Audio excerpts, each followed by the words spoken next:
El mundo no terminó con un estallido, sino con un crujido agudo y percusivo de piel contra piel. En un instante me mantenía firme con la voz temblorosa pero clara, mientras exponía la evidencia de mi humillación. Al siguiente mi cabeza fue desviada por una fuerza tan brutal e inesperada que mis pensamientos simplemente se evaporaron, reemplazados por un dolor abrasador. Un jadeo colectivo y agudo llenó el aula de aire. El agudo zumbido en mis oídos era el único sonido, una sirena solitaria en un mundo repentinamente silencioso. Retrocedí tambaleándome con las piernas temblorosas, y me llevé la mano a la mejilla derecha, donde el fuego de la bofetada ya se extendía, un calor tan intenso que estaba seguro de que mi piel se estaba derritiendo. Mi visión se nubló, los rostros de mis compañeros se difuminaron en un grotesco mosaico de conmoción y curiosidad morbosa. A través de la neblina vertiginosa lo vi, Leo Sterling. Su mano seguía suspendida en el aire, con los dedos ligeramente curvados, como si no pudiera creer lo que acababan de hacer. Por un fugaz instante el chico que había conocido toda mi vida apareció en sus ojos, desorbitados por el horror y con un arrepentimiento creciente y desgarrador. Pero desapareció en un instante arrastrado por una oleada de furia defensiva. Apretó la mandíbula y enderezó los hombros. No se arrepentía del acto, estaba furioso porque lo había obligado a actuar. El ara, por Dios, solo era leche. Su voz era un ladrido tenso que atravesaba el silencio resonante. «Estás histérica». La palabra histérica fue una segunda bofetada. Fue la palabra que los hombres usaron durante siglos para desestimar a las mujeres que se atrevían a tener sentimientos, a opinar, a ocupar espacio. Y lo estaba usando conmigo. Entonces el catalizador, el veneno que se había infiltrado en nuestras vidas y lo había corroído todo. La voz de Sloan Rossi, con una dulzura burlona, flotaba desde la banda. Leo, ve a persuadir a tu pequeña sombra. Parece que va a armar un escándalo. Leo ni siquiera la miró. Su mirada me retó. Si el ara quiere llorar, que se vaya a casa a llorar. Esto es un aula, no su escenario personal. Algunos de nosotros intentamos aprender. Sus palabras fueron más frías que el impacto inicial. Congelaron las lágrimas que me picaban los ojos, solidificándolas en un nudo gélido de determinación en mi pecho. Había reducido mi justificada furia a una actuación. Mi dolor era una molestia. Mi sola presencia era una disrupción. Respiré hondo estremeciéndome y sentí un ardor en los pulmones. El chico al que había amado desde que tenía edad suficiente para comprender el concepto. El chico cuyo futuro estaba tan inextricablemente ligado al mío que no podía imaginarme uno sin el otro. Acababa de golpearme y humillarme públicamente para defender a una chica que, a sabiendas y deliberadamente, había puesto en mi botella de agua una sustancia a la que yo era hábilmente alérgico. Sin decir palabra, le di la espalda. El silencio en la habitación era tan profundo que podía oír el suave roce de mis zapatos sobre el suelo de linóleo. No corrí. Caminé. Cada paso fue medido, deliberado, un acto consciente de dejar atrás mi antigua vida con cada pisada. Salí de aquella aula sofocante, recorrí el pasillo inquietantemente silencioso y fui directo a la oficina del profesor de historia. El señor Davis levantó la vista de su escritorio con las gafas en la punta de la nariz. «A Lara, ¿qué le voy a hacer? Dios mío». Su frase se apagó al verme bien a la cara. Se levantó y la silla se le cayó hacia atrás.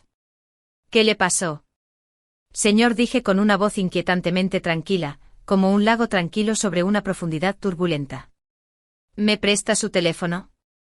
Necesito llamar a mi padre». Para su eterno mérito, el señor Davis no insistió. Vio el fuego en mis ojos, la rigidez de mis hombros. Simplemente me entregó su celular con el ceño fruncido y preocupado.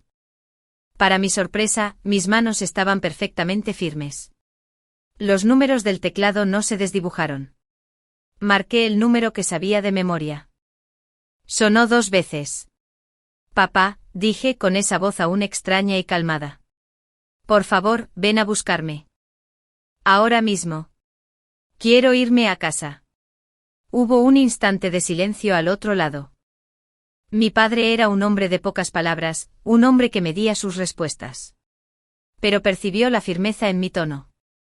En camino fue todo lo que dijo, 2 palabras cargadas de preguntas no formuladas y acción inmediata. Colgó. Le devolví el teléfono al señor Davis. Gracias. Me duele bastante la cabeza. ¿Podría darme un pase para ir a casa y descansar? Me miró un buen rato, al ver la determinación que irradiaba, y simplemente asintió. Garabateó en un papelito de pase. Claro, Alera.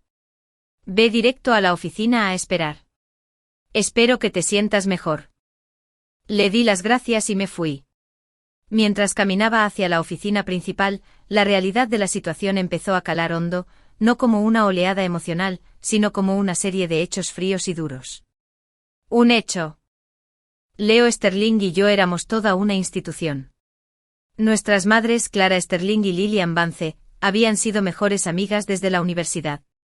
Habíamos crecido en casas contiguas con nuestros patios traseros fusionándose en un gigantesco parque infantil. Nuestras vidas eran un tapiz tejido con hilos idénticos. El mismo preescolar, las mismas fiestas de cumpleaños, las mismas vacaciones familiares, las mismas esperanzas y sueños meticulosamente planeados por nuestros padres. Un hecho. En mi 16º cumpleaños, su madre me puso en las manos una cajita de terciopelo. Dentro había un exquisito colgante de jade, una reliquia de la familia Sterling. Era pesado y fresco al tacto. Para nuestra futura hija, susurró con los ojos brillantes. Leo estaba a su lado sonriendo y su mano encontró la mía. Lo había sentido como si fuera el destino. De hecho, lo había amado con la seguridad ingenua de una niña y la pasión cada vez más profunda de una joven. Me encantaba cómo su cabello oscuro le caía sobre la frente cuando se concentraba. Me encantaba su risa, fuerte y espontánea. Me encantaba cómo me llevaba los libros, cómo me ayudaba con cálculo bajo el viejo roble de mi patio trasero y cómo me defendía de un abusón del patio cuando teníamos 7 años. Recordé el día que recibimos nuestras cartas de admisión a este mismo instituto, cómo me abrazó y me hizo girar, con su risa brillante y clara. Vamos a conquistar el mundo, Lara. Juntos. Solo espera. ¿Cómo habíamos pasado de eso a esto? La respuesta tenía un nombre, Sloane Rossi. Se había transferido al principio de nuestro penúltimo año, un huracán humano de confianza y agudeza donde yo era callada y reservada. Era hermosa, seductora y peligrosa a la vez, con ojos que no se perdían nada y una sonrisa que presagiaba problemas. Había apuntado a Leo con la precisión infalible de un misil teledirigido. En su primer día, le sonrió dulcemente a nuestra tutora. No conozco a nadie aquí. ¿Puedo sentarme a su lado? Señaló directamente a Leo. Mi escritorio, el que ocupaba desde el primer año, fue cedido sin pensárselo 2 veces. Mientras recogía mis cosas, ella se inclinó hacia mí, su voz era un susurro teatral dirigido a toda la última fila. ¿Así que eres el infame prometido? ¡Qué mono! Me quedé pálido. ¿Cómo lo supo? Era un acuerdo privado entre nuestras familias, un dulce secreto. Leo se removió incómodo en su asiento, evitando mi mirada. Es algo que dicen nuestros padres, Sloane. Murmuró con las mejillas sonrojadas. No le des tanta importancia. Es solo algo que dicen nuestros padres.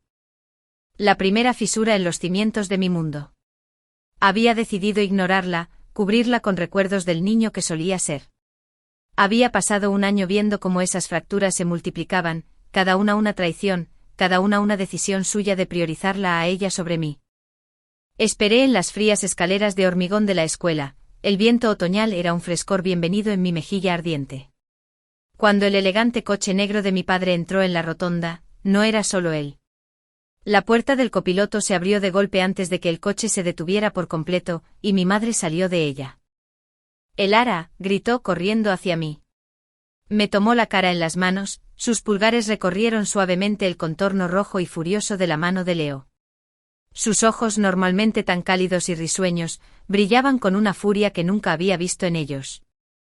Leo hizo esto. Lo mataré. Acabaré con ese chico sin dudarlo. Dejé que me abrazara, sacando una extraña fuerza de su rabia. Era una leona, y su cachorro había sido herido. Mamá, dije echándome hacia atrás para mirarla. Mi voz seguía tranquila, pero ahora era mi calma, no la del shock. Quiero ocuparme de esto yo mismo. El viaje a casa fue silencioso. Los nudillos de mi padre estaban blancos sobre el volante, su perfil severo. El aire en el coche estaba cargado de ira no expresada. Al llegar a casa, no fui a mi habitación a llorar. Fui directo a mi escritorio y abrí el último cajón. Saqué la cajita de terciopelo. El colgante de jade que contenía se sentía frío y pesado, una reliquia de una vida que ahora parecía ajena. Bajé las escaleras y se lo entregué a mi madre, que paseaba por la cocina. De nuevo. Quiero que le devuelvas esto a la señora Sterling, dije con voz firme, sin dar lugar a discusión. El compromiso se canceló. Mi madre miró la caja, luego mi cara hinchada, y asintió con los ojos llenos de lágrimas de dolor y orgullo. Oye, cariño. Lo que quieras. Esa noche no lloré. Recogí todos los regalos que Leo me había dado. El osito de peluche de la feria del condado cuando teníamos 10 años, la pulsera de plata de mi 15º cumpleaños, la pila de CDs con canciones nuestras. Reuní todas nuestras fotos juntas, sonriendo, abrazadas, con un futuro brillante y seguro. Hice una pila en nuestra fogata en el patio trasero. Una a una, las fui echando al fuego. Observé cómo el fuego consumía su rostro sonriente, nuestros dedos entrelazados, las promesas susurradas bajo el cielo de verano. Las llamas se elevaban anaranjadas y hambrientas, y con cada crujido y estallido, sentí que un pedazo de la antigua Alara también se consumía. La sombra silenciosa, la prometida obediente, la chica que creía que el amor significaba soportar el dolor por un futuro prometido. Se había ido, reducida a cenizas en mi patio trasero. Y mientras estaba allí, con el calor del fuego calentándome la piel, me hice una promesa. Nunca más volvería a ser la sombra de nadie. Nunca más permitiría que mi corazón fuera el saco de boxeo de la indecisión y la crueldad de alguien más. La chica que se alejó de ese pozo de fuego era más dura, más fría e infinitamente más decidida. Aún no tenía ni idea de quién era, pero estaba lista para descubrirlo. El silencio en nuestra casa a la mañana siguiente era un manto denso y pesado. No era un silencio apacible. Era la quietud de un campo de batalla tras la explosión, con el aire aún vibrando por la conmoción y la promesa de represalias. Desde detrás de la puerta cerrada del estudio de mi padre, oía el murmullo bajo y peligroso de su voz. Estaba al teléfono con palabras cortantes y precisas. No necesitaba oír los detalles para saber que estaba desmantelando el mundo financiero de la familia Sterling, ladrillo a ladrillo. La firma de inversión Bances había sido la principal razón por la que Sterling Golding seguía a flote. Ese sustento se estaba cercenando. Mi madre se movía por la cocina con una energía viva y decidida. El habitual aroma cálido y reconfortante a café y canela había desaparecido, reemplazado por una tensión fría y metálica. No solo estaba enojada, sino desconsolada. La traición era doble. La violencia de Leo contra su hija y el hijo de su mejor amiga como perpetrador. Mi teléfono, boca abajo sobre la encimera de la cocina, vibraba sin parar. Un zumbido implacable y furioso. No necesité mirar para saber que era Leo. Lair, respóndeme. Lo siento. Perdí los estribos. Ya sabes cómo me pongo cuando me acorralan. Sloan no lo decía en serio. Solo estaba bromeando. Ya sabes cómo es. Llámame. Necesitamos hablar de esto. No podemos tirarlo todo a la basura. Cada mensaje fue una nueva vuelta de hoja. Ya sabes cómo me pongo. Solo estaba bromeando. Las disculpas no fueron por golpearme.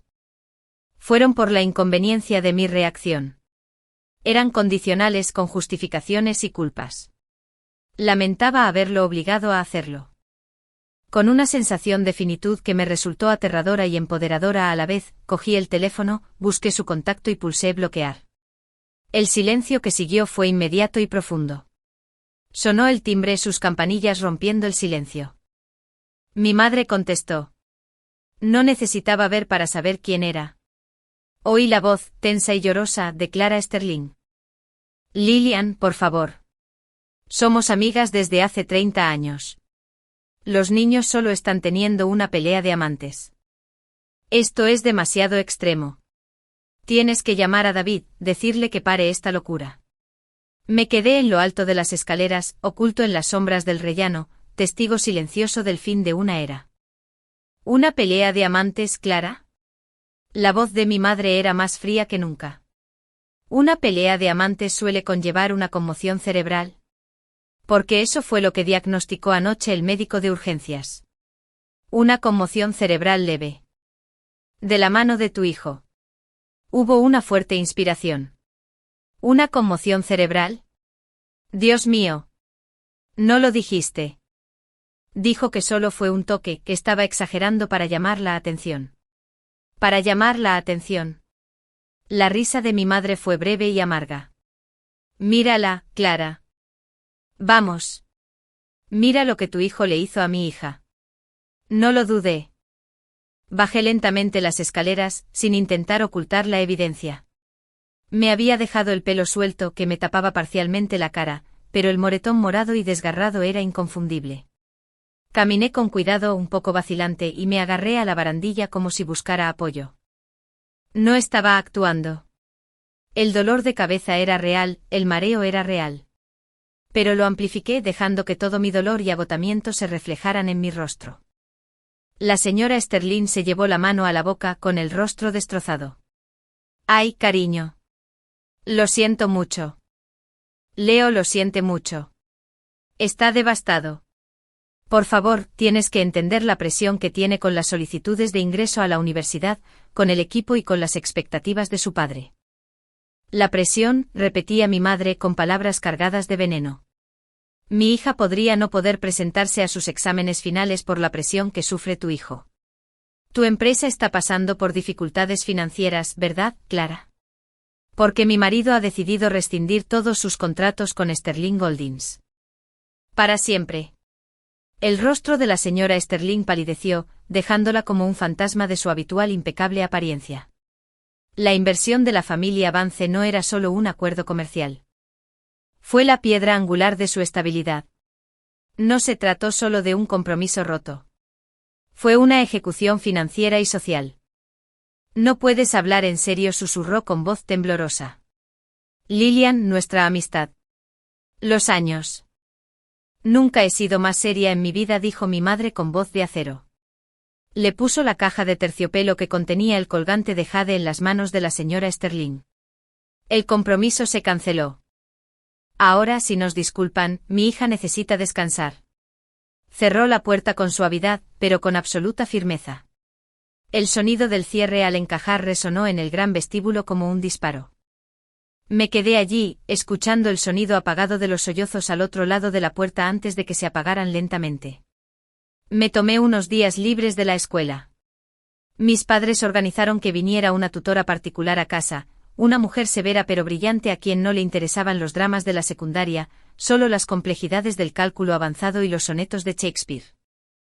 Agradecí el rigor. Los problemas eran claros y solucionables. Tenían respuestas correctas e incorrectas. No había ambigüedad ni traición oculta en la fórmula cuadrática. El mundo fuera de la ventana de mi habitación se sentía distante e irreal. Estaba en una burbuja protectora, pero sabía que no podía quedarme allí para siempre. Cuando por fin volví a la escuela, lo hice a mi manera. Llevé mi moretón como una insignia de honor, no de vergüenza. No intenté disimularlo con maquillaje. Que se quedaran mirando. Que vieran lo que Leo Sterling había hecho.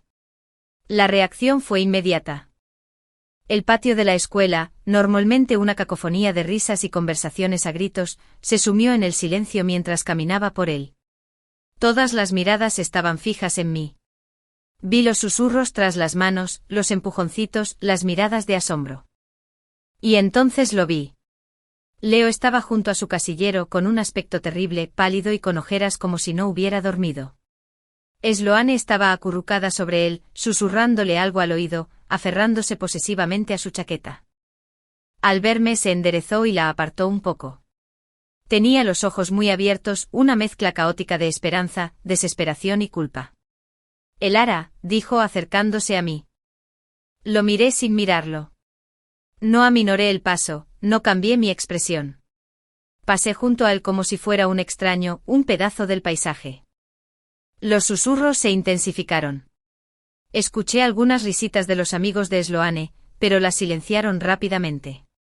Llegué a mi clase de historia y tomé mi asiento habitual. El escritorio a mi lado, que había estado vacío desde que un estudiante se había transferido hacía meses, estaba ocupado. Kaelin Thorne, el delegado de la clase, levantó la vista del denso texto filosófico que estaba leyendo y me dedicó un pequeño, casi imperceptible, asentimiento. Era conocido por su silencio, un genio que solo hablaba cuando era necesario y se mantenía reservado.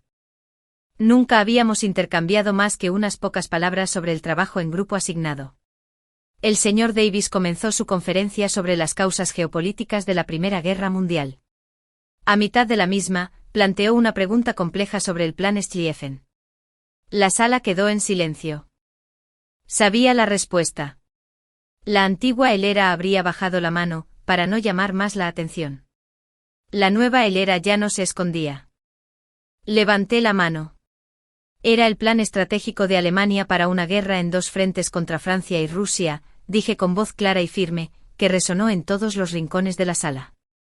Se basaba en una rápida invasión de Francia a través de la neutral Bélgica, lo que finalmente llevó a Gran Bretaña a la guerra gracias al Tratado de Londres. Su fracaso los condenó a la guerra tan prolongada que buscaban evitar. El señor Davis pareció gratamente sorprendido con una lenta sonrisa extendiéndose por su rostro. Excelente, señorita Vance. Una respuesta completa. Parece que tu tiempo fuera no te ha embotado la agudeza mental. Con el rabillo del ojo vi a Leo mirándome fijamente con el ceño fruncido, confundido, casi dolido. Estaba esperando a que me derrumbara, a que lo buscara, a que me derrumbara y le suplicara que todo volviera a ser como antes. No podía comprender esta versión de mí, esta persona tranquila, serena, públicamente inteligente que parecía completamente indiferente a su presencia. Iba a esperar mucho, mucho tiempo. A la hora del almuerzo pasé de largo la mesa donde solía sentarme con Leo y sus amigos. Encontré una mesa vacía en el rincón más alejado de la cafetería, saqué mis apuntes y empecé a repasar para un examen de química. Estaba construyendo una fortaleza de excelencia académica y yo era su único ocupante. Sentí una presencia y levanté la vista. Kaelan Thorne estaba allí de pie, sosteniendo su bandeja de comida de aspecto espartano. Una manzana, un sándwich, una botella de agua. ¿Te importa si me siento?, preguntó en voz baja y tranquila, sin la compasión ni la curiosidad que impregnaban los demás. Me sorprendió tanto que asentí. Se sentó frente a mí y empezó a comer, sin decir palabra. No dijo ni una sola frase trivial ni intentó charlar incómodamente sobre el tiempo. Ni siquiera me miró el moretón. Simplemente se quedó allí sentado. Su presencia tranquila y poco exigente fue un consuelo extraño e inesperado. Fue la primera interacción normal que tuve en todo el día. Más tarde, mientras desbloqueé mi bicicleta del portabicicletas, Leo finalmente se derrumbó. Se acercó con movimientos bruscos por la frustración. Y Lara, tenemos que hablar, dijo con voz tensa. Por favor. No puedes ignorarme para siempre. Mírame, dije pasando la pierna por encima del sillín. Fue un error, espetó extendiendo la mano para agarrar el manillar y evitar que me fuera. Una bofetada.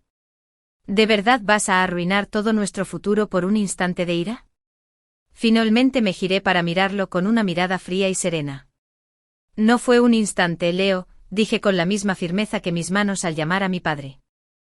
Fue cada momento en que dejaste que Sloane me llamara princesa como si fuera un insulto.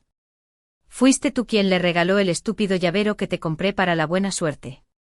Fuiste tú quien le dio mi botella de agua cuando se ofreció a llenarla, sabiendo perfectamente que soy alérgica a la leche.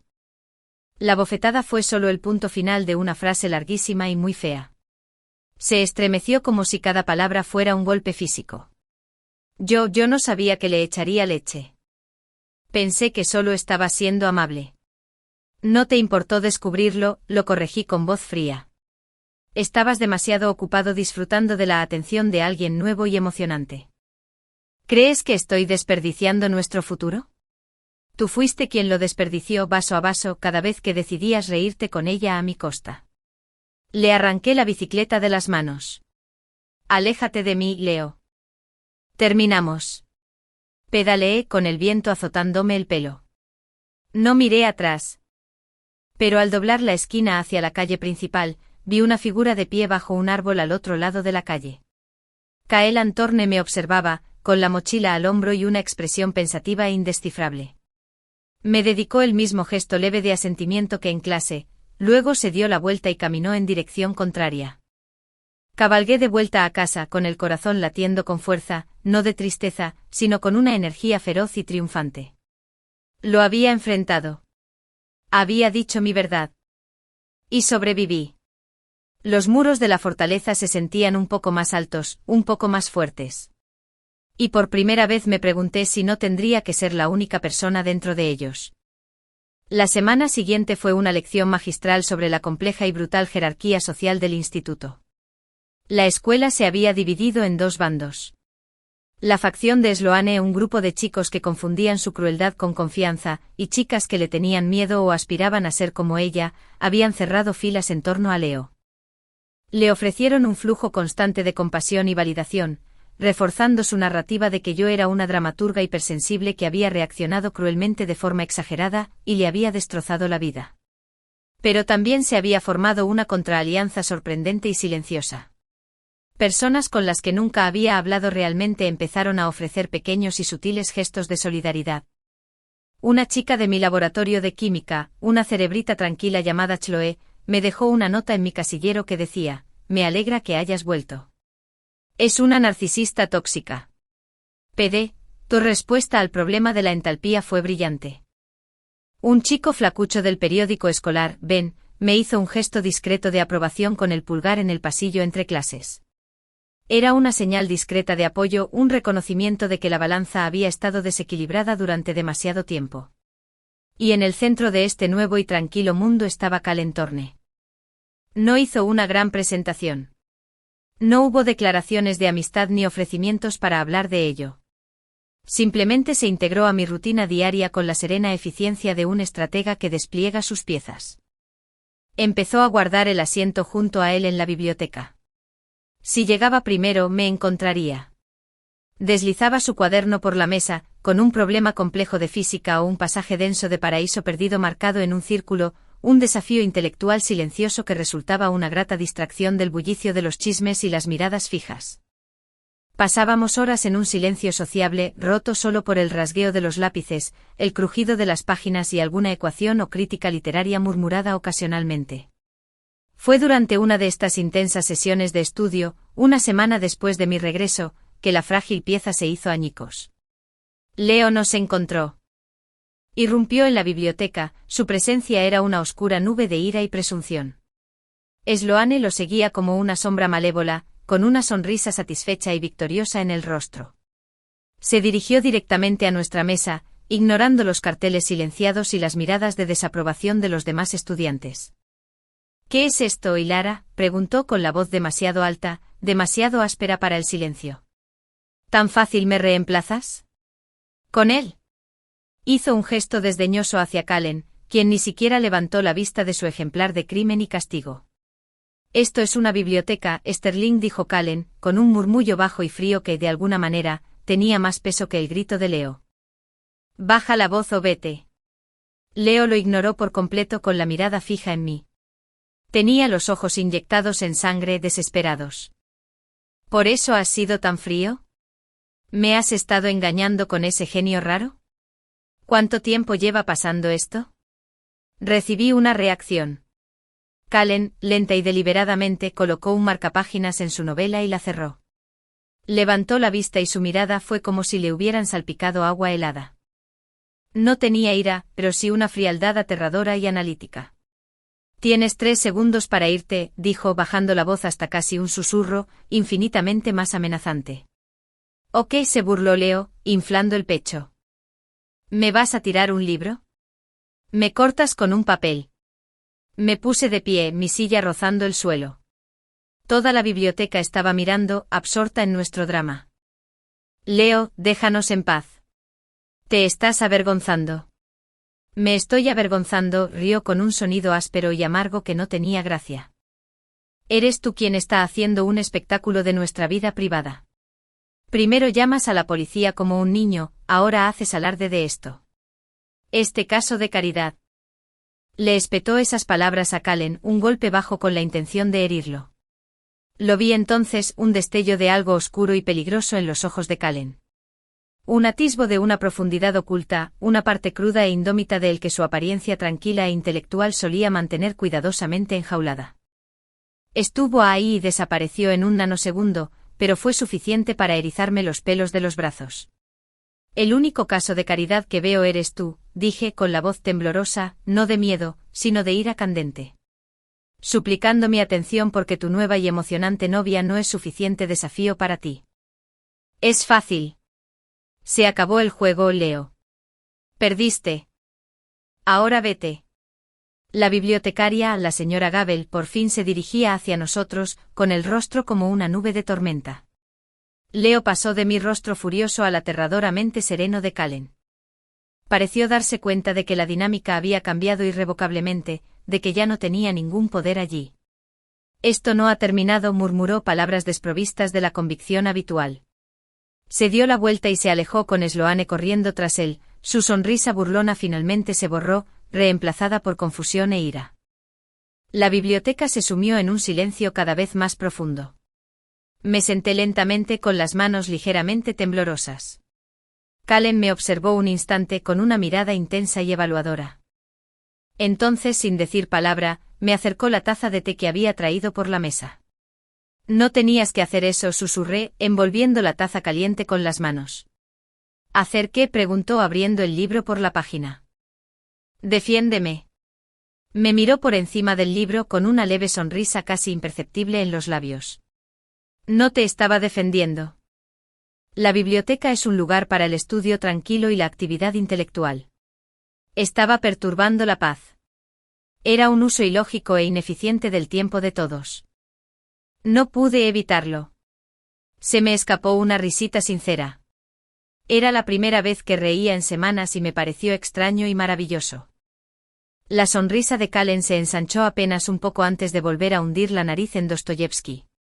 Más tarde esa semana, mientras caminaba a casa, absorto en mis pensamientos sobre enlaces covalentes, oí pasos rápidos y decididos detrás de mí. Me tensé preparándome instintivamente para otro enfrentamiento con Leo.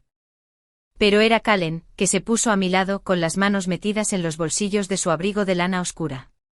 Vivo en el complejo Bramblewood, dijo a modo de explicación. Nuestras rutas comparten una trayectoria común durante 2 kilómetros. Caminamos en silencio durante una cuadra. No era incómodo, era tranquilo. El aire de la tarde era fresco y el sol poniente proyectaba largas sombras sobre la acera. No se rendirá fácilmente, ¿sabes?, dijo Kallen finalmente con su voz cortando el silencio. Lo sé. Actúa bajo la premisa de la propiedad. Esa distorsión cognitiva en particular es muy resistente a la corrección lógica. Lo miré sorprendido por su perspicacia y su expresión clínica. ¿Por qué eres tan amable conmigo? La pregunta se me escapó sin que pudiera evitarlo. Lo consideró un buen rato con el ceño ligeramente fruncido como si se tratara de una ecuación compleja. Tengo poca tolerancia a los abusadores, dijo simplemente, y aprecio mucho la inteligencia. Posees ambas cualidades en gran medida. Fue el cumplido más extraño y directo que jamás había recibido. No se trataba de mi físico ni de mi personalidad, sino de mi fortaleza mental. Lo sentí más valioso que cualquier elogio florido. El lunes siguiente Leo llegó a la escuela con un ojo morado espectacular y el labio recién partido. Los rumores se dispararon. La noche anterior le habían tendido una emboscada en un callejón sin salida cerca de la escuela. Sin cámaras, sin testigos. Había presentado una denuncia policial, pero sin pistas, no iba a ninguna parte. Miré al otro lado de la cafetería a Kallen, quien, como siempre, comía una manzana y leía un grueso libro de bolsillo sobre mecánica cuántica, completamente indiferente al drama que lo rodeaba. Levantó la vista como si sintiera mi mirada y se encogió de hombros levemente, casi imperceptiblemente. Una fría y clara sospecha me recorrió la espalda.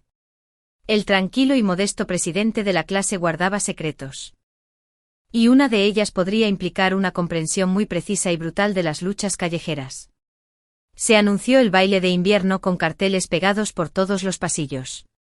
Una noche de bosques encantados. No tenía ninguna intención de ir.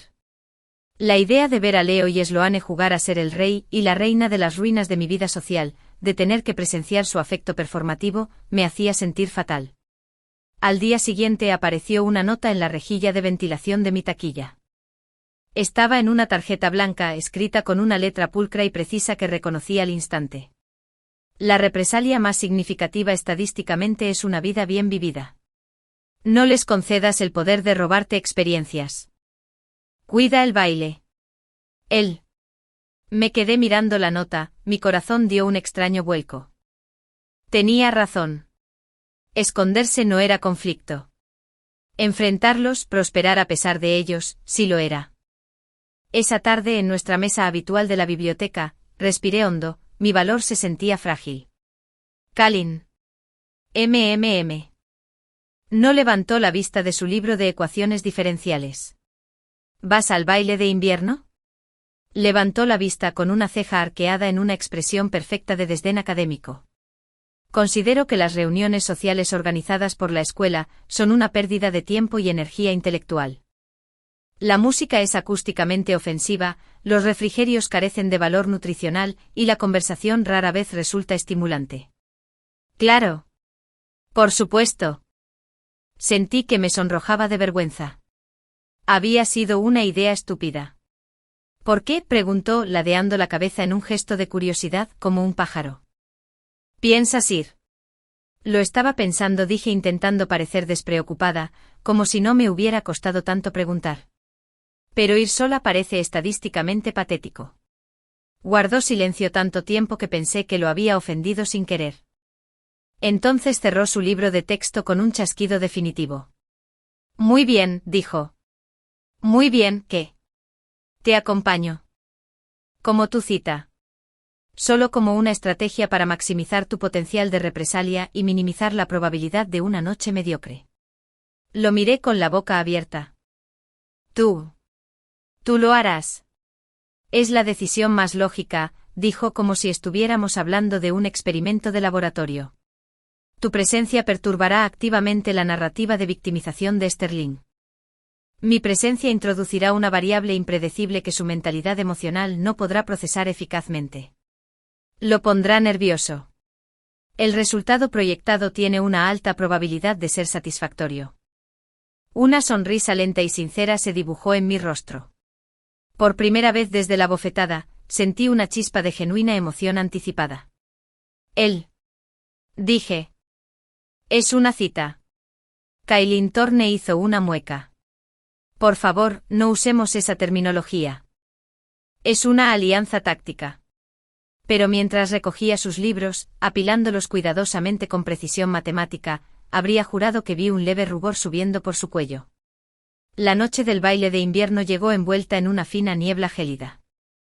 Me paré frente a mi espejo de cuerpo entero con una desconocida mirándome fijamente. El vestido verde esmeralda que había elegido era sencillo, su elegancia se reflejaba en el corte de la tela y en cómo hacía que mis ojos parecieran más brillantes, mi piel menos pálida contra el verde amarillento desvanecido del moretón de Leo. Me había dejado el pelo suelto, una cascada de ondas oscuras que esperaba proyectaran confianza, no caos. Parecía tranquila, en control. Era un disfraz, pero estaba decidida a lucirlo bien. Sonó el timbre, un sonido que me provocó una oleada de nervios. Respiré hondo para tranquilizarme y bajé las escaleras. Kailin Thorne estaba en el vestíbulo con el aspecto de un rehén en una ceremonia oficial. Su traje negro era impecablemente entallado, lo cual fue una sorpresa, pero lo llevaba con la rigidez incómoda de un hombre con camisa de fuerza. En sus manos sostenía un impecable ramillete de orquídea blanca, presentado con la solemnidad de un científico que manipula un isótopo radiactivo. Mi madre estaba radiante, su anterior furia hacia los Sterling había sido reemplazada por completo por un deleite extasiado. Kailin, es un placer conocerte como es debido. El Ara nos ha contado mucho sobre cómo ha sido su caballero académico de brillante armadura. Kailin me lanzó una mirada de pánico puro y directo. Me encogí de hombros levemente impotente. Los padres serían padres. El placer es mío, señor Vance, dijo con voz formal, cada palabra medida con precisión. Se volvió hacia mí y me entregó el ramillete. Esto es para ti. Su eficiencia fotosintética es notablemente inferior a la de otras plantas, y su vida útil es lamentablemente corta, pero sus propiedades estéticas son estadísticamente aceptables para la ocasión. Me eché a reír, y el sonido fue sorprendentemente fuerte en el tenso vestíbulo. Gracias, Kailin. Es precioso. Extendí mi muñeca y él forcejeó con el broche un momento con dedos sorprendentemente torpes antes de abrocharlo. ¿Seguimos?, preguntó con la postura erguida. El momento óptimo para llegar y causar el mayor impacto negativo en la posición social de Sterling es en aproximadamente 27 minutos. Mi padre rió entre dientes desde la puerta de su estudio. Diviértanse, chicos. ¿Y Kailin? Sí, señor. Cuídela. Kailin sostuvo la mirada de mi padre con una expresión de total seriedad. Es el objetivo principal de mis parámetros operativos para esta noche, señor. El viaje en coche transcurrió en un silencio casi absoluto. Kailin conducía un viejo Volvo cuadrado, impecablemente limpio, con un ligero olor a cuero y papel viejo. Se concentraba en la carretera con una intensidad que normalmente reserva para desactivar bombas. ¿Sabes?, dije finalmente rompiendo el silencio. Podríamos intentar divertirnos esta noche. Me han dicho que es algo que la gente hace a veces en los bailes. Divertirse es un uso subjetivo y a menudo ineficiente de los recursos temporales y emocionales, afirmó sin apartar la vista de la carretera. Entonces me miró con un destello casi humano en su mirada. Sin embargo, ajustaré mis parámetros para incluir un nivel moderado de participación no académica durante el evento. Negué con la cabeza, sonriendo a mi pesar. Eres imposible. Cuando entramos al gimnasio de la escuela, fue como entrar en otro mundo. Luces centelleantes colgaban como estrellas atrapadas, y una tela azul oscuro colgaba del techo imitando un bosque encantado. El aire vibraba con la música y la charla de cientos de estudiantes. Y entonces, como si fuera una señal, se hizo el silencio en una sección de la multitud cerca de la entrada. Sentí que todas las miradas estaban puestas en nosotros. Vi los susurros tras las manos, los empujoncitos que el teléfono levantaba sutilmente para tomar fotos. Y entonces los vi. Leo y Sloan. Estaban al otro lado de la habitación, cerca de la mesa de ponche. Leo sostenía un vaso rojo de plástico, pero no bebía. Simplemente miraba fijamente con el rostro congelado por la conmoción y una rabia creciente e impotente. Sloan, ataviada con un ajustado vestido rojo sangre que clamaba atención, le susurraba furiosamente al oído. Sus ojos se entrecerraron como dos rendijas venenosas. Kallen, completamente imperturbable ante el espectáculo que estábamos causando, me ofreció el brazo. Comenzamos la operación. Nos dirigimos a la pista de baile mientras sonaba una canción lenta. Una balada romántica y arrolladora que, dadas las circunstancias, resultaba completamente surrealista. Kallen me puso una mano en la cintura y la otra me la sujetó. Su postura era perfectamente correcta, su cuerpo rígido como una tabla. Sabes, dije inclinándome para que me oyera por encima de la música, se supone que hay que relajarse un poco al bailar. No es un ejercicio militar. Estoy dentro de los parámetros sociales aceptados para un baile lento, respondió, sin mirarme a mí, sino observando la sala por encima de mi hombro como un dron táctico. El ritmo cardíaco de Sterling está visiblemente acelerado. Su agarre en la taza sugiere un estrés considerable. Sin duda, sus niveles de cortisol se están disparando. La estrategia está dando resultados. Solté una carcajada espontánea y apoyé la cabeza en su hombro. Se puso rígido por un segundo como una estatua cobrando vida, y luego, muy lentamente, sentí que la tensión abandonaba su cuerpo. Su mano en mi cintura dejó de ser una posición para convertirse en una sujeción. Incluso empezó a moverse ligeramente al ritmo de la música. Gracias por esto, Kallen, susurré. Los datos respaldan esta decisión, murmuró, pero su voz era más suave, más cercana a mi oído. Bailamos 2 canciones más. No dejaba de ver a Leo, que parecía a punto de sufrir un aneurisma. Sloan por fin lo había arrastrado a la pista de baile, pero se movía como una marioneta con las cuerdas rotas, con la mirada fija en nosotros, ardiendo de unos celos que sabía que ni siquiera él entendía. Mientras sonaba una canción pop a todo volumen y vibrante, Kallen y yo nos retiramos a la relativa seguridad de la mesa de ponche. Mi capacidad para girar rítmicamente es muy limitada, confesó, secándose una ligera capa de sudor de la frente. Las funciones motoras requeridas son ineficientes y estéticamente cuestionables. Solté una carcajada, casi ahogándome con el ponche. Fue entonces cuando Leo finalmente se derrumbó.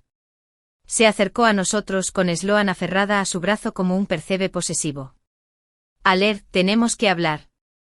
Solo. Su voz era un gruñido bajo que pretendía intimidar. Si tienes algo que decirme, puedes decirlo delante de Kallen, dije con voz tranquila y la barbilla en alto. Leo apretó tanto la mandíbula que oí un clic. Bien. ¿Qué es esto? ¿Es esta tu patética forma de vengarte de mí? Presumir con él. Señaló a Kallen con la cabeza, con una expresión de puro asco.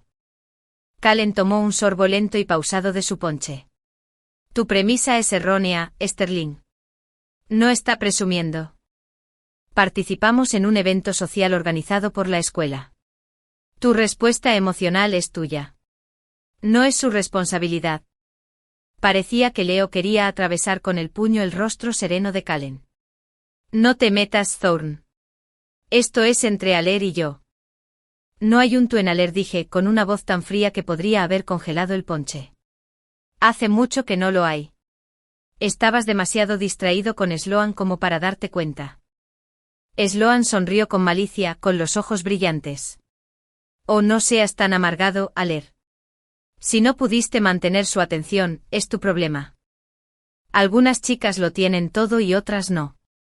Antes de que pudiera siquiera formular una réplica, Kallen habló con una voz que descendió a un tono letalmente bajo y con un desprecio asombroso. Rosie, tu intento de provocar una respuesta emocional es transparente e intelectualmente perezoso. Te sugiero que redirijas tu energía a mejorar tu pésima calificación en cálculo AP. Sería un uso mucho más productivo de tus limitados recursos cognitivos. Sloan se quedó boquiabierto. Su sonrisa burlona se desvaneció, reemplazada por una mirada de furia atónita y humillada. Nadie la criticaba por sus notas. Toda su estructura de poder se basaba en la bravuconería y la crueldad, no en la inteligencia. Se sonrojó de un rojo intenso y feo, y su compostura, cuidadosamente construida, se hizo añicos. Leo miró fijamente a Kallen, una nueva ira se dibujó en sus ojos. La ira de alguien que acaba de darse cuenta, demasiado tarde, de que ha subestimado gravemente a su oponente. Esta no era una batalla que pudiera ganar con los puños ni con popularidad. Era una batalla de ingenio y lo superaban por completo. Te crees muy inteligente, gruñó Leo, palabras débiles y patéticas. Tengo una cantidad considerable de datos empíricos que respaldan esa conclusión, sí, respondió Kallen con serenidad, sin ningún problema. La música cambió a otra canción lenta. Kallen se giró hacia mí, ignorando por completo a Leo y a una Sloan que balbuceaba y se sentía humillada. ¿Seguimos recopilando datos sobre los rituales sociales de los adolescentes? Me llevó de vuelta a la pista de baile, dejándolos allí de pie, completamente derrotados. Mientras bailábamos, una profunda sensación de liberación me invadió. El hechizo se había roto. Las cadenas invisibles que me ataban a Leo Sterling habían desaparecido. Él ya no tenía poder sobre mí. Él solo era un chico celoso y furioso, y yo una chica que bailaba con alguien que la veía como su igual intelectual. Miré a Kallen, que seguía observando la sala con sutileza, como un estratega evaluando su victoria. Oye, dije en voz baja. Me miró. Sí, para una alianza táctica, esto no está nada mal.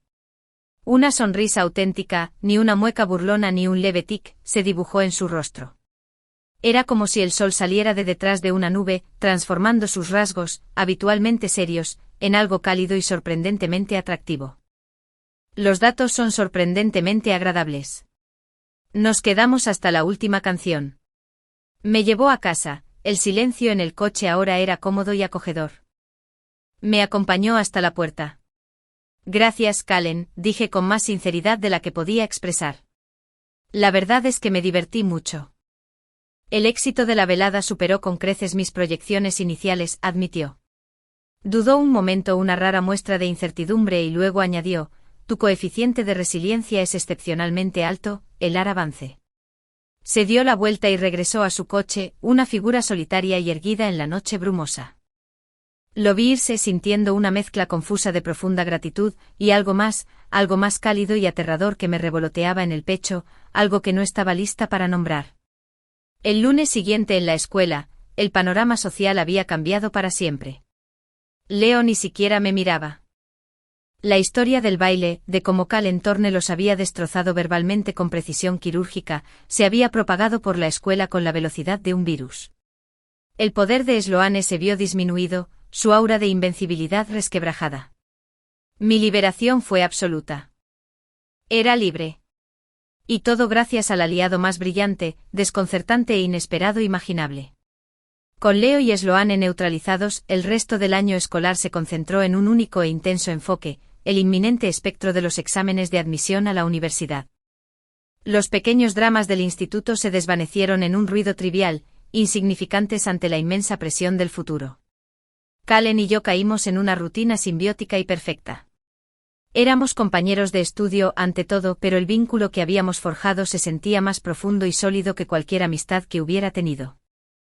Nos convertimos en elementos fijos en los rincones silenciosos de la biblioteca, nuestra mesa era una fortaleza de libros de texto apilados y apuntes dispersos.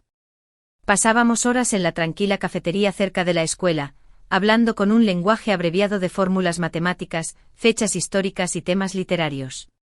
Era un capataz despiadado, exigiéndome más que cualquier otro profesor. Nunca me dio las respuestas, me enseñó a desmantelar las preguntas mismas. Tu error no es de comprensión, decía, marcando con un bolígrafo rojo un problema de cálculo que había resuelto mal. Es de aplicación. Intentas forzar la variable a cuando la prueba requiere que la elimines primero. Observa la estructura. Piensa. Fue frustrante, exasperante y sumamente emocionante. Mis calificaciones, ya de por sí excelentes, se dispararon a la estratosfera. De repente yo era su única competencia real por el puesto de mejor estudiante y la rivalidad silenciosa nos impulsaba a ambos, un juego constante y emocionante de superioridad intelectual. Una tarde lluviosa de principios de primavera, éramos los dos últimos estudiantes que quedábamos en un aula de física vacía, trabajando en un examen de práctica brutal. Los únicos sonidos eran el frenético rasgueo de nuestros lápices, el zumbido de las luces y el tamborileo constante de la lluvia contra las ventanas. ¿Por qué vives en Bramblewood?, pregunté de repente, rompiendo un largo silencio. La pregunta me había estado rondando la cabeza. Bramblewood era un barrio agradable y de clase media, pero no encajaba con la imagen que me había formado de él. Lo imaginaba en una casa minimalista e hipermoderna, toda de cristal y acero, llena de libros y tecnología cara y silenciosa. No levantó la vista de su diagrama de dualidad onda-partícula. ¿Por qué vive alguien en algún lugar? La proximidad a instituciones educativas, el análisis coste-beneficio del valor de la propiedad, las obligaciones familiares. No lo sé. Insistí. Supuse que tu familia debía de ser. No sé. ¿Médicos? ¿Profesores? Estaba dando vueltas, dándome cuenta de que no sabía nada de él. Mi familia no es asunto tuyo, dijo con voz cortante terminante. Fue como si una puerta se cerrara de golpe. Era la primera vez que me cerraba por completo. Parpadeé irritada por la repentina helada. Vaya. Perdón por preguntar. Suspiró un extraño sonido de frustración, y dejó el lápiz con un clic seco. Se pellizcó el puente de la nariz. No. Me disculpo. Eso fue innecesario. Miró por la ventana empapada de lluvia, con expresión indescifrable. Mis circunstancias son mías y las tengo que gestionar. Lo prefiero así. El muro estaba levantado, más alto y grueso que antes. Simplemente asentí, respetando el límite que él había trazado con tanta claridad. Bien. Recogimos nuestras cosas en un silencio que ya era un poco tenso y nos dirigimos hacia el diluvio. Él no tenía paraguas. En silencio sostuve el mío sobre los dos mientras caminábamos hacia el estacionamiento de estudiantes. Vivo con mi tía, dijo de repente con la voz apenas audible por encima del repiqueteo de la lluvia. Mis padres no están en la foto. No han estado allí por mucho tiempo. Dejé de caminar. La confesión fue tan cruda, tan inesperada. Kalini. No, dijo con la mandíbula apretada y la mirada fija en un punto distante. No quiero tu compasión. La compasión es una emoción inútil. No cambia nada. Es simplemente una expresión performativa de compasión que beneficia más al que la da que al que la recibe. No iba a compadecerte, dije con sinceridad en voz baja. Iba a decir que lamento mucho lo que te pasó. Que debió haber sido muy duro. Entonces me miró con la lluvia goteando de su cabello oscuro, su mirada escrutándome como si buscara algún rastro de condescendencia o falso sentimiento. No encontró nada. Simplemente es así, dijo encogiéndose de hombros con un tono que pretendía ser casual, pero que no lo fue. Es un dato curioso en mi historia. Su función principal era exigir autosuficiencia. Ese es su único valor relevante. Pero lo vi entonces, la armadura cuidadosamente construida que llevaba. El genio, el distanciamiento, la frialdad analítica. Todo era un escudo. Un escudo brillante e impenetrable alrededor de un niño que había aprendido desde muy joven que solo podía confiar en sí mismo. Era la persona más autosuficiente que había conocido, pero en ese momento, bajo la lluvia, también parecía la más sola. La revelación cambió algo fundamental entre nosotros. La alianza táctica empezó a sentirse menos como una estrategia y más como una amistad genuina y forjada con esfuerzo. Empecé a fijarme en los detalles, en las grietas de su armadura por donde se filtraba la bondad. Como siempre llevaba un sacapuntas extra en su mochila porque sabía que yo perdía el mío constantemente. Como cambiaba sutilmente de asiento en la biblioteca para bloquear mi vista hacia donde solían sentarse Leo y Sloan, una barrera silenciosa contra las distracciones. Como nunca jamás pidió nada a cambio. Unas semanas después el misterio de Calen Thorne se profundizó exponencialmente. Estaba tomando un atajo a casa a través del extenso parque de la ciudad, absorto en mis pensamientos sobre los mecanismos de la química orgánica, cuando oí voces agudas y agresivas tras un matorral de rododendros. Me detuve con el corazón en un puño. Con cautela, miré entre las ramas. Era Calen. Y 3 chicos mayores a los que reconocí como alborotadores conocidos de la preparatoria Rie Vieux, una escuela conocida por su mala reputación. Lo tenían rodeado con posturas agresivas y caras de desprecio. ¿Te crees listo, chico guapo?, preguntó uno de ellos, un tipo corpulento con la cabeza rapada, con una mueca de desprecio, empujándolo con fuerza en el pecho. Calen no tropezó. Ni siquiera se inmutó. Simplemente absorbió el empujón, con el cuerpo encogido con una quietud más aterradora que cualquier bravuconería. Más inteligente que tú, respondió Calen con voz fría, no asustada. Inexpresiva. Los datos respaldan esa conclusión. Qué gracioso, dijo otro riendo con una cruel burla. Nos enteramos de que le has estado causando problemas a un amigo nuestro. Leo Sterling. Has estado husmeando a su novia. Así que eso fue todo. Era un trabajo de entrega. La manada de Leo no aguantaba una pelea directa, así que envió a sus matones. No es su chica, dijo Calen con un tono lleno de desprecio. Y no fui yo quien la golpeó. Ese fue el logro de tu amigo.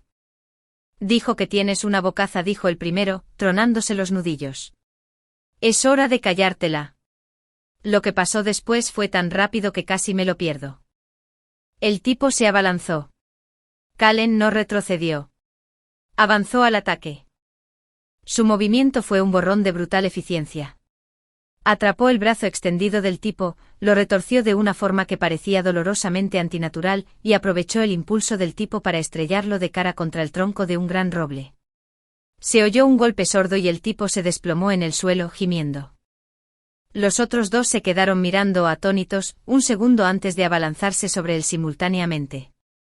Calen se movía como un pez, como un bailarín. Una patada brusca y precisa en la rodilla de uno de ellos lo derribó con un grito. El otro lanzó un puñetazo salvaje. Calen se agachó, se incorporó a su guardia y le dio un codazo en las costillas. El tipo resopló doblándose y Calen lo remató con un golpe rápido y despiadado en la nuca. Cayó como un saco de patatas. Todo terminó en menos de 10 segundos. 3 hombres yacían en el suelo, gimiendo de dolor. Calen estaba de pie entre ellos, respirando con dificultad y con los nudillos raspados y sangrando. Se ajustó la corbata, que de alguna manera se había mantenido perfectamente anudada, y los miró con absoluto desdén, como si fueran un bicho particularmente frustrante que se hubiera visto obligado a exterminar. No había estado luchando. Había estado desmantelando. Esto no era una pelea de patio de colegio. Era un sistema. Fue practicado, preciso y aterrador. Levantó la vista y sus ojos se encontraron directamente con los míos a través de las ramas. No había sorpresa en su mirada. Sin culpa. Solo un reconocimiento plano y cansado. Retrocedí tambaleándome con el corazón latiéndome con fuerza, y eché a correr. Corrí a casa con la imagen de su fría y capaz violencia grabada a fuego en mis retinas. El genio silencioso, el chico que se sonrojó cuando llamé nuestra salida una cita, también era capaz de incapacitar a 3 atacantes sin despeinarse. Al día siguiente en la escuela, Leo llegó con otro ojo morado, reciente. El susurro decía que lo había pillado en el parque, que lo habían asaltado otra vez. Miré a Kallen, que explicaba con calma un complejo concepto de física a una agradecida Chloe. Levantó la vista, me miró a los ojos y se encogió de hombros con ese mismo gesto, apenas perceptible. La fría sospecha era ahora una certeza. Kallen Thorne era una caja de secretos y yo acababa de echar un vistazo al más oscuro. La certeza de lo que había visto en el parque me pesaba como un plomo. La imagen de Kallen tranquilo, preciso, brutal, se repetía en mi mente superpuesta a la del chico que hablaba de simbolismo literario con una intensidad extasiada y se sonrojaba ante los cumplidos casuales. La dicotomía era vertiginosa. ¿Quién era? ¿El genio marginado o un luchador entrenado? ¿Podría ser ambas cosas? Lo evité durante 2 días. Afirmé tener migraña y me sumergí en sesiones de estudio a solas en un rincón diferente de la biblioteca. Cada vez que lo veía, mi corazón se aceleraba, una reacción que era a partes iguales miedo y una extraña y desagradable emoción. No me presionó. Me miraba con expresión indescifrable y luego volvía a su trabajo. Me estaba dando espacio y esa paciencia, ese respeto por mis límites tácitos, de alguna manera lo hacía todo más confuso. Al tercer día, esperaba en mi casillero después de la escuela. Se apoyó en las taquillas contiguas con los brazos cruzados, sin mostrar enojo sino resignación. Tenemos que hablar, dijo. No era una petición. Asentí con la garganta apretada. Caminamos en silencio hacia el laboratorio de física, ahora vacío. Cerró la puerta tras nosotros, el clic del pestillo resonó en la habitación silenciosa. Ya lo viste, afirmó. No tiene sentido negarlo. Ya lo vi, susurré, apoyado en una mesa de laboratorio. Eran de Rie-Vieux. Los envió Leo, ¿verdad? La probabilidad es del 97,3%, dijo, recuperando su voz analítica. La declaración, mientras husmeaba a su chica, era un dato fundamental. ¿Qué les hiciste? La pregunta surgió de golpe. Apliqué la mínima fuerza necesaria para neutralizar la amenaza. Hombro dislocado, rodilla torcida, costillas magulladas. Se recuperarán. Su orgullo tardará más. Lo dijo como si estuviera leyendo un informe de laboratorio. No volverán. ¿Cómo sabes cómo hacerlo?, pregunté con la voz ligeramente temblorosa. Suspiró largamente y se pasó una mano por el pelo. Por primera vez parecía de su edad, cansado y agobiado. Mi padre empezó y luego dejó de elegir sus palabras con cuidado. Mi padre era un hombre que creía en la preparación. Era exmilitar y luego agente de seguridad privada. Paranoico. Creía que el mundo era un entorno hostil, y que la única forma de sobrevivir era ser lo más peligroso. Empezó a entrenarme en cuanto aprendí a caminar. Cómo pelear, cómo desarmar, cómo evaluar amenazas, cómo ganar. No era una elección. Era el currículo. Las piezas empezaron a encajar en una imagen aterradora. La autosuficiencia. La distancia analítica. La forma en que veía las interacciones sociales como maniobras tácticas. ¿Dónde está ahora?, pregunté en voz baja. Prisión, dijo Kallen, la palabra tajante y definitiva. Agresión agravada, intento de asesinato. Su paranoia finalmente encontró un objetivo real pero el equivocado. Mi madre no se quedó mucho tiempo con nosotros después de eso. No soportó las consecuencias. Me fui a vivir con mi tía. Estoy abrumado. Él me da un techo. Yo me encargo del resto. La soledad absoluta y abrumadora de su existencia me dejó sin aliento. Mientras yo me preocupaba por los bailes de bienvenida y qué collar usar con mi colgante de jade, él había estado aprendiendo a sobrevivir. A ser un arma. Las otras veces que Leo fue asaltado. Me aventuré.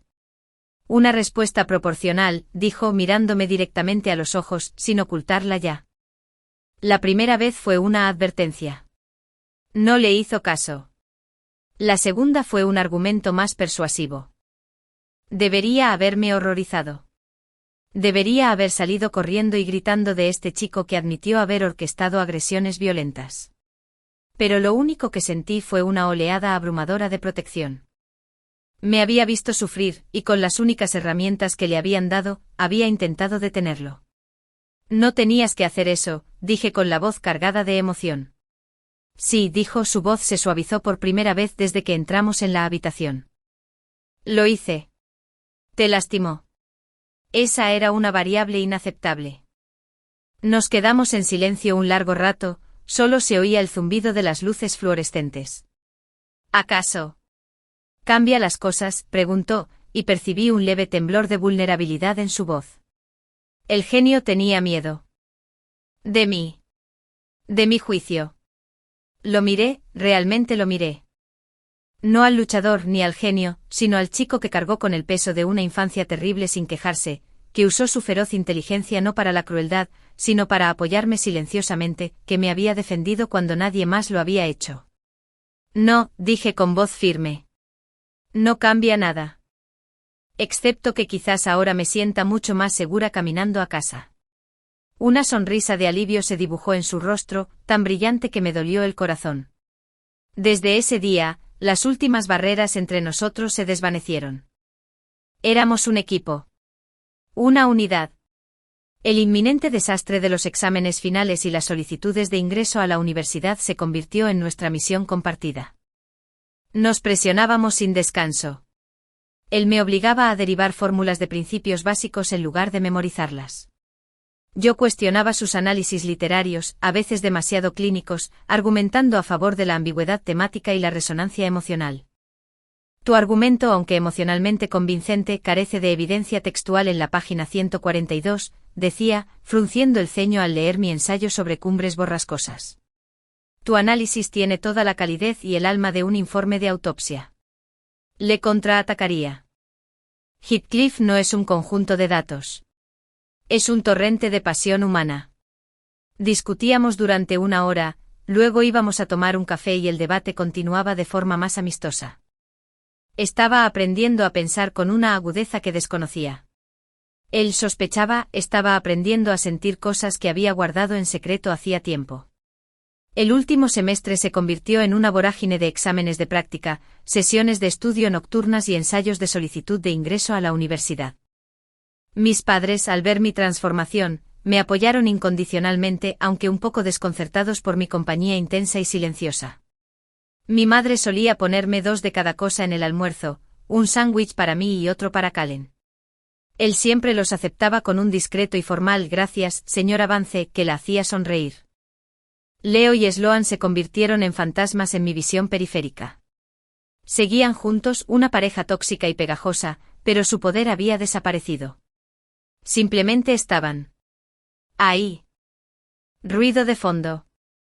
Me enteré por ahí de que las perspectivas universitarias de Leo se estaban desvaneciendo, sus calificaciones estaban bajando, sus ofertas de reclutamiento deportivo se estaban agotando sin el influyente apoyo de mi padre. Los planes de Sloan parecían limitarse a seguirlo a cualquier universidad de segunda categoría que lo aceptara. Era un futuro triste y pequeño, y descubrí que ni siquiera sentía lástima. Simplemente nada. El día que empezaron a llegar las cartas de aceptación fue uno de los más estresantes de mi vida. Había solicitado plaza en varias universidades de primer nivel, soñando con Stanford, con Columbia, con un futuro tan brillante que eclipsaría la oscuridad del año pasado. El primer sobre era delgado. Un rechazo. Se me encogió el corazón. Calen, sentado frente a mí en la mesa de la cocina, no me ofreció un consuelo vacío. Simplemente deslizó un sobre más grueso por encima de la mesa. Esperen esto. La probabilidad estadística de éxito es mayor. Al día siguiente llegó el sobre más grueso. Desde Stanford. Me temblaban tanto las manos que apenas pude abrirlo. ¡Felicidades! Grité. De verdad grité. Mis padres vinieron corriendo y bailamos de alegría en la cocina. Lloraba, reía, un torbellino de emoción. Durante todo el proceso, Calen permaneció sentado en silencio, con una pequeña sonrisa de satisfacción en el rostro. Cuando la celebración terminó, me volví hacia él. ¿Y tú? ¿Lo oíste? Él asintió. Lo oí. ¿Y? Se encogió de hombros. Entré. ¿Entraste? Calen, qué increíble. ¿Por qué no empezaste con eso? Me lancé hacia él, abrazándolo fuerte. Se puso rígido un segundo y luego me dio una palmadita torpe en la espalda. Era inevitable. Mi atención estaba puesta en tu resultado. La variación en tu estado emocional era la mayor incógnita. Me aparté negando con la cabeza, riéndome. Eres increíble. Me miró y su sonrisa se transformó en algo más serio. Elara, dijo en voz baja. Hay algo que necesito decirte. Se me cortó la risa. ¿Qué pasa? No voy a Stanford. Las palabras no tenían sentido. ¿Qué? ¿Por qué? Claro que sí. Es Stanford. Me han ofrecido una beca completa. A mi decisión inicial. La acepté hace meses. El oído se me fue de los pulmones. Él al otro lado del país. Lo sabía desde hacía meses. Se sentó conmigo mientras yo me debatía con mi ensayo para Stanford. Me había ayudado a prepararme para la entrevista, sabiendo todo el tiempo que no estaría allí. El dolor debió de reflejarse en mi rostro porque continuó rápidamente con palabras inusualmente apresuradas. Era la opción más lógica. La carga financiera para mi tía era insostenible. La beca lo es todo. No pude rechazarla. Quería decírtelo, pero no quería desviar tu atención. Tus posibilidades eran independientes de mi ubicación. Tenía razón. Claro que tenía razón. Fue la decisión inteligente, lógica y perfecta para él. Pero mi egoísta y desconsolada parte sentía que me habían desmoronado justo cuando había encontrado mi equilibrio. Mi futuro, que de repente lo había incluido como una presencia constante e ingeniosa, ahora se abría, vacío e incierto. Forcé una sonrisa, la misma que usé después de la bofetada. Kaelin, eso es. Eso es increíble. Él. Estoy tan orgullosa de ti. Las palabras se sintieron verdaderas incluso a pesar del dolor. Escudriñó mi rostro buscando el dolor que tanto intentaba ocultar. ¿Lo vio? Por supuesto que sí. Lo vio todo. La distancia es un problema logístico, dijo con voz firme y analítica. No es insalvable. Desarrollaremos un protocolo de comunicación. Los horarios de vacaciones son adaptables. Ya estaba resolviendo problemas. Planificando. Haciéndolos funcionar. Porque eso fue lo que hizo. Asentí con la garganta demasiado apretada para hablar. La victoria de mi aceptación se sentía vacía, eclipsada por la inminente e inevitable despedida. La preparatoria estaba a punto de terminar. La habíamos conquistado juntos. Pero el futuro, al parecer, tenía otros planes para nosotros. La idea de afrontarlo sin él era aterradora. Las semanas posteriores a las revelaciones universitarias fueron un limbo extraño y agridulce.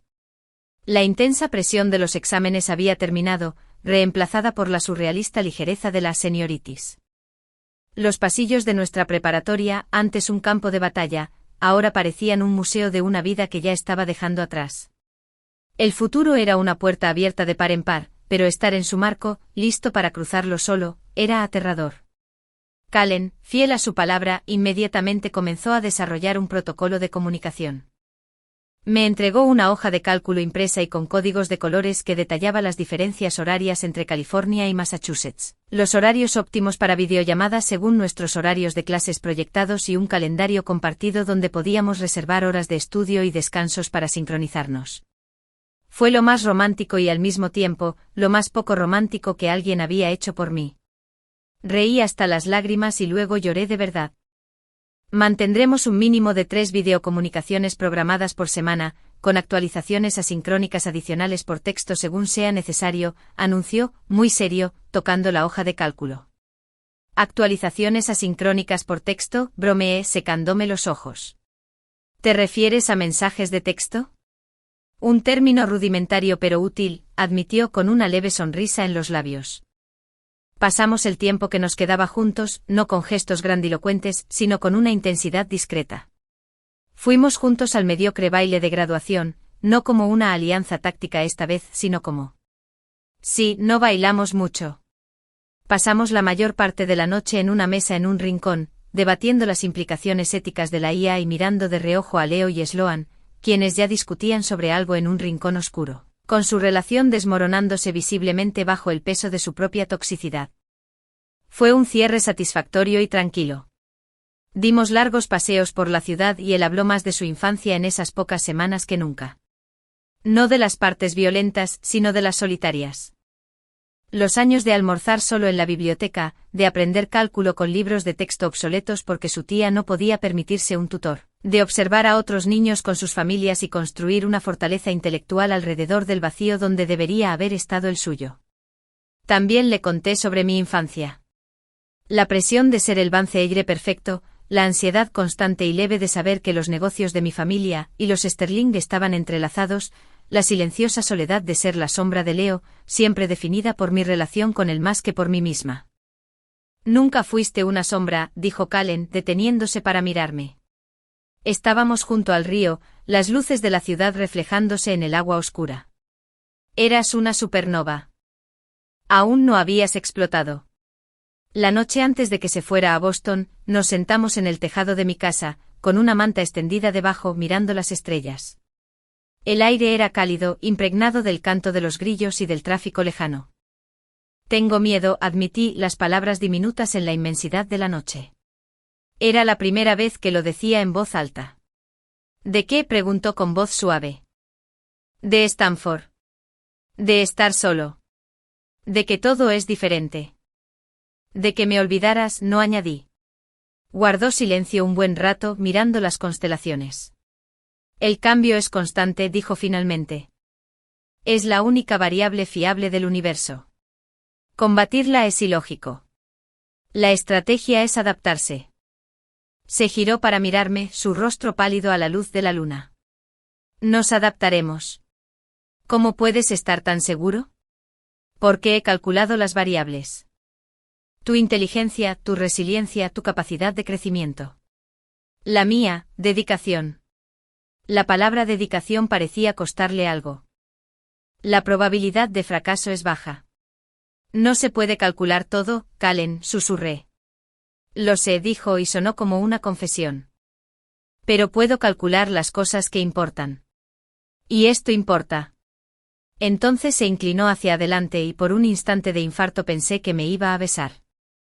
Se me cortó la respiración. Pero se detuvo a centímetros de mi cara, sus ojos buscando los míos, y luego simplemente apoyó su frente contra la mía. Fue una intimidad más profunda que cualquier beso. Un encuentro de mentes, una promesa silenciosa. Estaremos bien, Alar avance, murmuró, su aliento cálido contra mi piel. A la mañana siguiente estuve con mis padres en la acera mientras el coche de su tía se detenía para llevarlo al aeropuerto. Fue una despedida rápida e incómoda. Un apretón de manos de mis padres, un gesto rígido y formal de mi parte. Sin abrazos, sin lágrimas. Ese no era su estilo. Pero al subir al coche bajó la ventanilla. Recuerda, dijo con su voz interrumpiendo el silencio de la mañana. Miércoles. 7, hora de ustedes. No lleguen tarde. La latencia de la conexión es mejor antes de las 8. Sonreí y por fin se me llenaron los ojos de lágrimas. Allí estaré. Y entonces se fue. Stanford era un torbellino. Un torbellino hermoso, soleado y aterrador. Mi compañera de piso era una aspirante actriz de Los Ángeles, llena de vida, que hablaba a 1000 por hora de cosas que yo desconocía por completo. Mis clases eran inmensas, llenas de gente tan inteligente como yo, o incluso más. Durante las primeras semanas me sentía abrumado. Extrañaba mi hogar, me sentía intimidado y extrañaba a Calen con un dolor físico que me sorprendió. Pero recordé sus palabras. Me sumergí en mis estudios. Me uní a un grupo de estudio para mi brutal clase de introducción a la informática. Me obligué a ir a reuniones incómodas en la residencia. Llamaba a mis padres todos los domingos. Y todos los miércoles a las 7 en punto sin falta, mi portátil sonaba con una solicitud de videollamada de Calen Thorne. Esas llamadas eran mi ancla. Parecía cansado pero lleno de energía, rebosante de la estimulación intelectual del MIT. Hablaba durante 1 hora sobre la elegancia de una prueba en particular, o sobre los fascinantes fallos en la metodología de investigación de su profesor. Le contaba lo peculiar de la cultura californiana y lo difícil que era mi clase de humanidades. Nunca le decíamos «te extraño». En cambio, él decía, «tu ausencia merma notablemente mi estimulación intelectual diaria». Respondería, «sí, bueno, aquí nadie aprecia mi argumento de que Heathcliff es un héroe romántico como tú». Era nuestro lenguaje. Así lo decíamos. A mediados del primer semestre me topé con un muro. Suspendí un importante examen parcial de física. Era la primera vez que realmente fracasaba en algo académico. Estaba devastada. Ese miércoles, cuando Calen me llamó, ni siquiera pude fingir. «¿Qué pasa?», me preguntó en 10 segundos. Podía leer mis microexpresiones como un libro. Rompí a llorar, algo que rara vez hacía. Le conté sobre el examen, sobre cómo me sentía como una impostora, sobre cómo todos aquí eran mucho más inteligentes, mucho más preparados. Me escuchó en silencio hasta que terminé. Luego dijo, «comparte la pantalla». Ahora. Confundido, compartí mi pantalla. Abrió la versión digital de mi libro de física. «El error no está en tu inteligencia», dijo con voz tranquila y segura. «Está en tu metodología. Abordas los problemas como un estudiante de secundaria. Necesitas pensar como un físico». Ahora mira el capítulo 5, página 217. La clave está en las condiciones límite que estás ignorando. Durante las siguientes 2 horas, me dio clases particulares. A larga distancia con una conexión wifi inestable, me explicó los conceptos que no había entendido con voz paciente y clara. No me mimó. No me dijo que estaba bien. Me dio las herramientas para arreglarlo. Cuando finalmente colgamos, el pánico desapareció. Lo reemplazó una determinación férrea. Saqué una nota excelente en el siguiente examen. El primer año se convirtió en segundo. La distancia era difícil, pero el protocolo de Calen funcionó. Nos veíamos en los descansos. 2 visitas cortas y tensas dedicadas más al estudio que a las visitas turísticas, pero con una familiaridad reconfortante que nos hacía sentir como en casa. Estábamos cambiando, madurando, pero la esencia de nuestra conexión seguía intacta. Declaré mi especialización en lingüística computacional. Él se adentraba en la inteligencia artificial. Nuestros mundos, antes separados, comenzaron a converger de maneras fascinantes. Nuestras llamadas se convirtieron en sesiones de lluvia de ideas. Hablábamos con entusiasmo sobre aplicaciones y teorías. Leo y Sloan se convirtieron en recuerdos lejanos, fantasmas de otra vida. Me enteré por ahí de que se separaron de forma caótica incluso antes de terminar el primer año de universidad. Leo estaba en una universidad pública mediocre, apenas sobreviviendo. Sloan había abandonado los estudios. La noticia no me trajo ninguna satisfacción, solo una leve lástima por las vidas pequeñas y tristes que habían elegido. Una noche, durante nuestro penúltimo año, estaba estudiando para los exámenes finales en la cafetería del campus, abierta las 24 horas, cuando mi portátil se congeló y luego murió. Para siempre. No encendía. Tenía el borrador de mi tesis, todos mis apuntes, todo. Eran las 2 de la madrugada. El pánico empezó a apoderarse de mí, un miedo frío y familiar. Antes de que pudiera apoderarse del todo, mi teléfono vibró. Un mensaje de Callen. Sobrecalentamiento de la CPU del portátil. Probablemente el disipador esté averiado. Arranca en modo seguro y vuelve a la nube. Usa la computadora 3C de la biblioteca. Pásame el software que necesitas. Me quedé mirando el mensaje. ¿Cómo iba a saberlo? Le respondí. ¿Cómo lo supiste? Su respuesta fue inmediata. Tu ritmo cardíaco se disparó en mi reloj. Correlacionado con el tiempo estimado de la tesis. Conclusión lógica. Bajé la vista hacia mi muñeca. Llevaba un reloj inteligente que me había regalado por mi cumpleaños. Él llevaba el mismo. Pensé que era un regalo práctico y original. Nunca me di cuenta de que lo tenía sincronizado para avisarle si mis constantes vitales indicaban peligro. Se me llenaron los ojos de lágrimas. Estaba a 4.800 kilómetros de distancia, probablemente absorto en su trabajo, y seguía cuidándome. Así que mi protector. Seguí sus instrucciones. Recuperé mi tesis.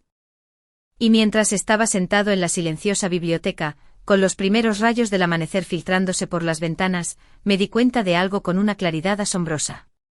Ya no tenía miedo. Ya no me sentía solo. Me había adaptado. Había prosperado. Y estaba perdida e irremediablemente enamorada de mi mejor amiga. Darme cuenta de que estaba enamorada de Callen Thorne no fue un trueno, sino un amanecer. Un lento e inevitable despertar que había estado ocurriendo durante años hasta que ya no pude ignorar la luz. Explicaba el dolor profundo en mi pecho cuando él no estaba en la pantalla, el pequeño vuelco en mi corazón cuando su nombre aparecía en mi teléfono, el hecho de que ninguna conversación intelectual con nadie más me resultara tan emocionante. Sin embargo, decírselo fue una pesadilla logística y táctica. Sus hojas de cálculo no podían contabilizar esta variable. Era un caos, una situación humana y aterradora. Así que hice lo que siempre hacía cuando tenía miedo. Me sumergí en el trabajo. Me sumergí de lleno en mi tesis de fin de carrera, un proyecto complejo sobre procesamiento del lenguaje natural que difuminaba las fronteras entre mi especialidad y la suya. Empezamos a pasar aún más tiempo en videollamadas, con las pantallas llenas de líneas de código y densos artículos académicos. La intimidad intelectual era un refugio, una forma de estar cerca de él sin arriesgar mi corazón. Planeaba quedarse en el MIT para su doctorado, profundizando en el mundo de la ética de la IA. Me habían ofrecido un trabajo lucrativo en una startup tecnológica de Silicon Valley, una oportunidad emocionante para aplicar mi investigación al mundo real. La distancia, al parecer, iba a continuar indefinidamente. El pensamiento era una constante y leve tristeza bajo la emoción de la graduación. La semana antes de nuestra graduación, me llamó. Su rostro en la pantalla estaba serio, más de lo habitual. Elara, necesito hacerte una pregunta. Se me cayó el alma a los pies. Ya era hora. Iba a hacerlo oficial. Iba a decir que la distancia era demasiado ilógica para mantenerla, que nuestros caminos se estaban separando, que nuestro protocolo había llegado a su fin. Me preparé. Bueno, dije con una voz apenas susurrante. ¿Cuál es tu opinión sobre la aplicación práctica de los principios de la computación cuántica para optimizar la planificación logística a larga distancia?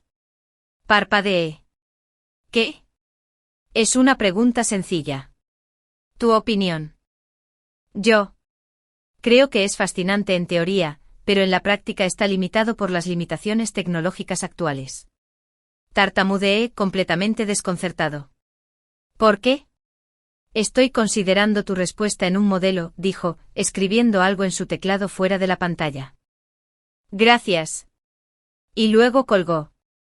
Me quedé mirando la pantalla en blanco, completamente desconcertado. Eso fue todo. Esa era su gran pregunta.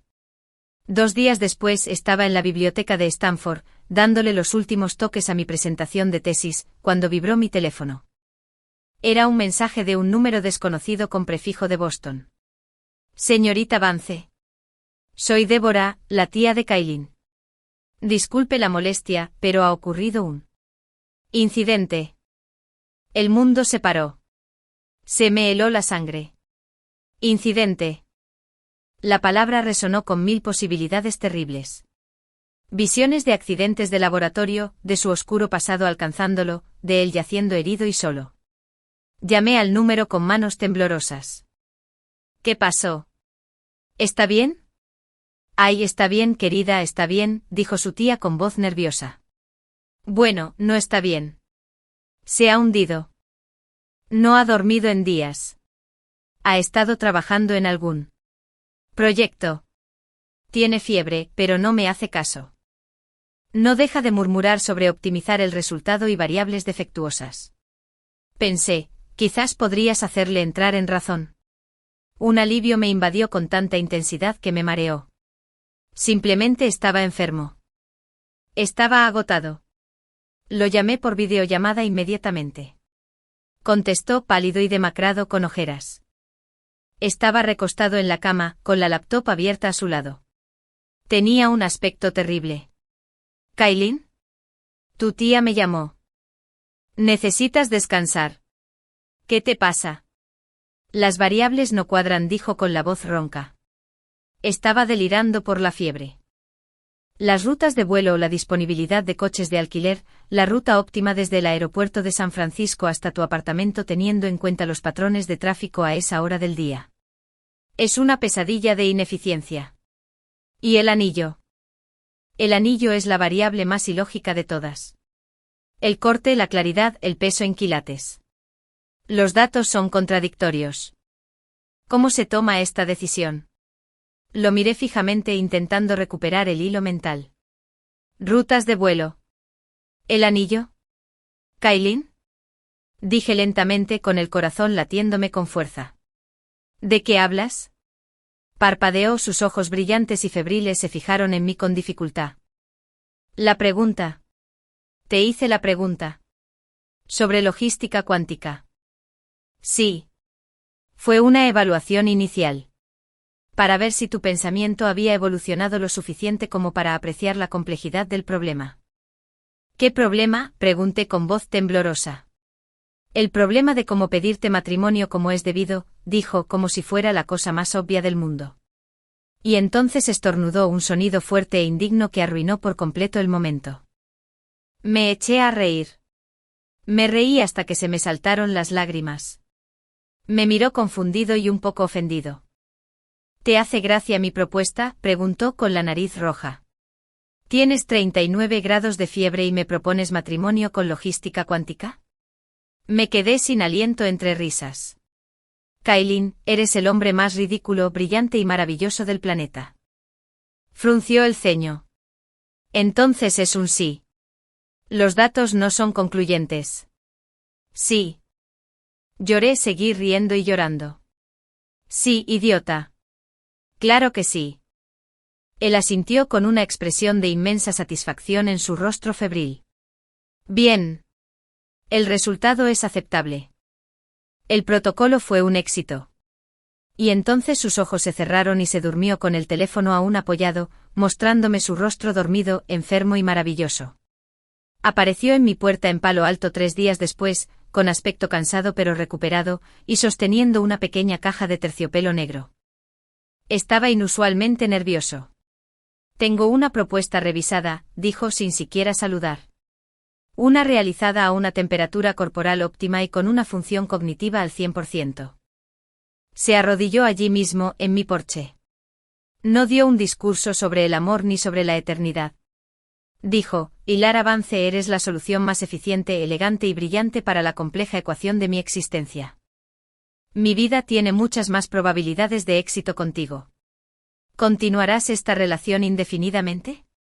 Dentro de la caja había un hermoso y sencillo anillo con un diamante de talla esmeralda, preciso y perfecto. Sí, dije ayudándolo a ponerse de pie y besándolo. Fue nuestro primer beso de verdad y valió la pena la espera. Nos casamos un año después en una ceremonia pequeña y lógica en la capilla de Stanford. Mis padres lloraron. Su tía sonrió radiante. Leo Sterling era un recuerdo lejano, un fantasma de una vida pasada. Construimos una vida juntos, una sociedad de iguales. Acepté el trabajo en Silicon Valley. Él completó su doctorado a distancia, y su investigación revolucionó un nicho de la IA. Compramos una casa a medio camino entre mi oficina y su laboratorio, y él diseñó un sistema de hogar inteligente increíblemente complejo para optimizar nuestra eficiencia doméstica. Una tarde lluviosa de domingo caminábamos por un mercado de moda en San Francisco, buscando especias poco conocidas para una nueva receta que él quería probar. Me tomaba de la mano y discutía apasionadamente sobre las implicaciones éticas de una nueva ley de privacidad de datos. Y entonces lo vi. Leo Sterling. Era una década mayor y no le había ido bien. Estaba barrigón con el pelo ralo, la ropa barata y mal ajustada. Se inclinaba y se quejaba ante un hombre elegantemente vestido con una actitud que destilaba una adulación desesperada y humillante. Vendía algo, quizá tiempos compartidos, o inversiones turbias. Enganchado, arruinado. Me detuve apretando la mano de Callen. Callen siguió mi mirada, sus ojos penetrantes captaron la escena en un milisegundo. Su expresión permaneció inalterada. ¿Quieres ir a saludar a tu viejo conocido?, preguntó con un tono neutral pero con un matiz protector. Miré a Leo, un hombre atrapado en una vida pequeña y triste que él mismo había creado. Luego miré a Callen, mi brillante, ridículo y leal esposo, con su mente feroz y su corazón secreto y tierno. Me reí y negué con la cabeza, apoyándome en Callen. No, dije con la voz llena de una paz que había luchado tanto por conseguir. Tengo todo lo que necesito aquí. Callen me miró y esa rara y hermosa sonrisa se dibujó en su rostro. La que era solo para mí. Me apretó la mano. Los datos, dijo en voz baja, respaldan esa conclusión. Y juntos dimos la vuelta y nos alejamos hacia nuestro brillante e ilimitado futuro. El fin.